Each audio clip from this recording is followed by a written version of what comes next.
Hey, what's up, everyone? I hope you're doing well. We just had the Oscar nominations yesterday. My reaction video did go up, and today I want to talk about some of the surprises or snubs, in my opinion, that I felt went wrong with the nominations. Overall, I thought the nominations were pretty good, but I do think that there were some snubs like there are every year. But first, I want to talk about some of the surprises. I want to say that actress in a supporting role, I was not expecting Stephanie Sue to get nominated, even though she deserved it. I was really surprised to see that they nominated her because everyone else was leaving her out. But I'm really happy that they had her in there. But another big surprise is probably going to be actress in a leading role. They nominated Ana de Armas and Andrea Riseborough. Ana de Armas, it's surprising that she got in because that film has just been hated on. No one's loved it. I did not see it, so I can't say anything about it, but I know it's a very divisive film, very polarizing how they choose to film that. And Ana de Armas, though, I heard she's good in it, but it's surprising that she got nominated. And Andrea Riseborough, that's probably the most surprising nomination this year because when her name got said off, I was honestly surprised because I didn't know who that was, what movie it was. But supposedly I've been looking into it, and supposedly the controversy here is that she didn't have really an actual campaign there. Her friends in the industry just campaigned for her, which I kind of have. I'm 50-50 on it because I know her film, I've learned that her film didn't have a big budget, so they couldn't actually campaign. But I feel like having people in the industry campaign for you kind of defeats the purpose of you campaigning for the role because they could do that for anyone, which I kind of think is a little bit of a cheat. But I haven't seen her movie or her performance. She might be great, but that's just those two performances getting nominated are very surprising in my opinion. I didn't expect any of that to happen. And I feel like another surprising performance was actor in a supporting role, Brian Tyree Henry. I've heard he's great in that. I've seen some clips of it. I think he's great. He's a great actor. I just watched Atlanta for the first time. He's awesome in that. He was probably the best performance in Bullet Train. That movie was so much fun. But him and Causeway, I'm very happy he got in for that. That's one of the most surprising ones. And then another actor in supporting role, we got Judd Hirsch in there. That one, I don't know, that one doesn't sit well with me because even though I loved his like 10 minutes or less screen time in that and his whole speech on family and film, it'll tear you apart if you try to focus on one or the other. I feel like Paul Dano should have been nominated over him because he gave much more of a performance in the film, but I don't know. Judd Hirsch, he got a nomination, but he's not going to win, so it doesn't really hurt me that much. But the last surprising one I want to talk about was cinematography. That was probably the most shake-up category that I was like surprised and baffled by when they read off the nominations. But we did All Quiet, which I was expecting. And then I don't know, all these other ones, I was not expecting any of these other ones. I was expecting Avatar, Top Gun to be nominated, even Babylon. Babylon was one of my favorite cinematographies of the year. And we had Bardo, Elvis, Empire Light, and Tar for the other four, which was very surprising to me. Bardo got nominated. That film, I don't think I've seen that much love for that film. Most of the reactions that came out for that film were pretty split, I saw. And then we had Elvis. The thing is about Elvis, a lot of critics, when it first came out, they liked it, but I've seen a lot more hate against it, which is surprising. I think it's great personally, but I don't know if the cinematography is greater than things like Top Gun, Nope, or Avatar. And then we have Empire Light. That film is pretty mixed. I haven't seen the film, but I'm pretty sure that's Roger Deakins doing the cinematography, so I guess that's expected. They always nominate Roger Deakins. But then we have Tar. The thing is about Tar, I wasn't a big fan. I just think the cinematography is good, not great. Like, I could take Top Gun over Tar. I don't know how Top Gun got left out of cinematography, but those are all the surprises. I would say I'm gonna get to the snubs right now. These are all my opinions, so you guys can have different opinions. Leave yours down below. But in my opinion, the biggest snub of the nominations has to be Danielle Deadwyler.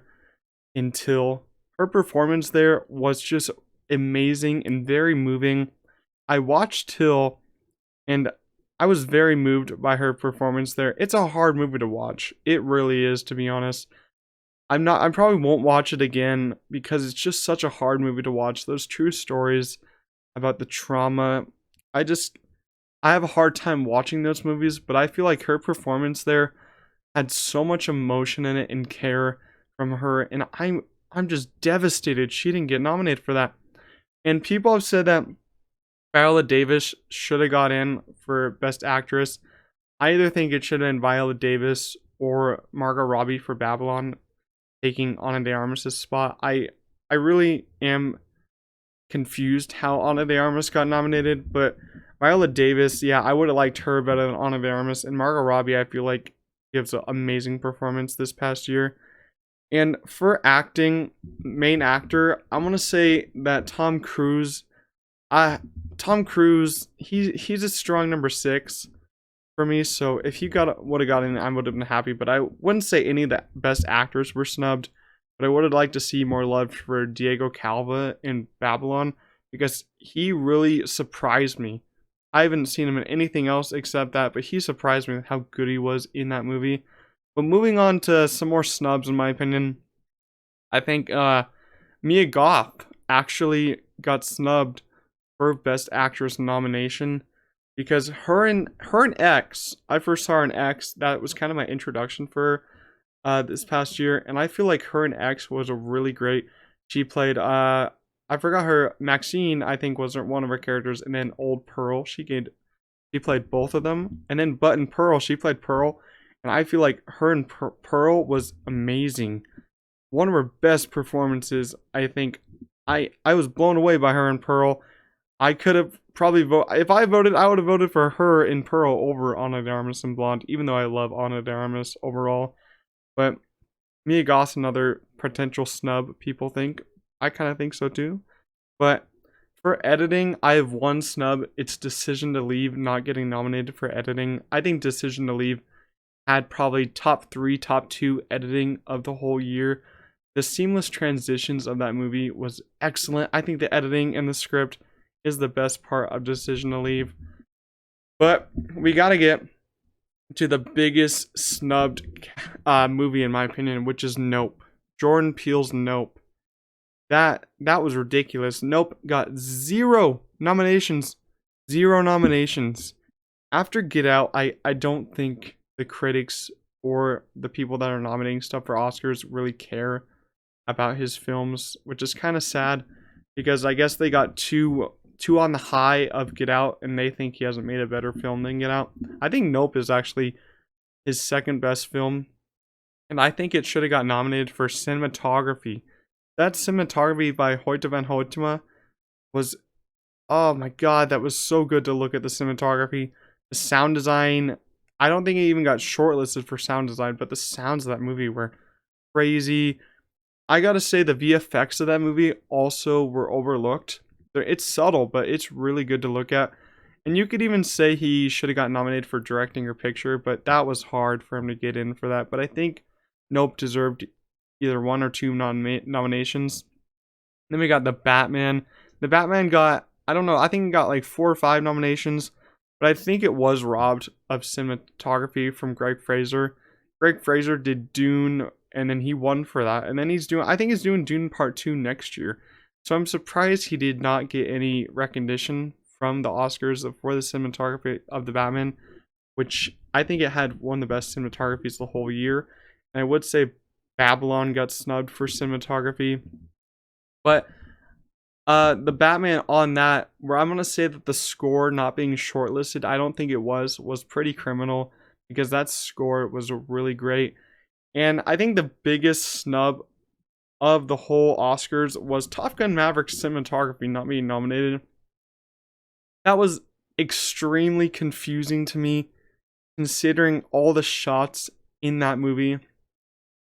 We can see that when he's in space, Tom Cruise's character Maverick, when he's traveling in space, the shots of that are simply amazing to look at. It's like a whole spectacle of a movie when they're in the sky, and in the end battles, I'm like, these shots are just crazy, man. I don't know how it got shut out for cinematography. I'm happy it got picture, but cinematography, really? How do you not nominate it for that?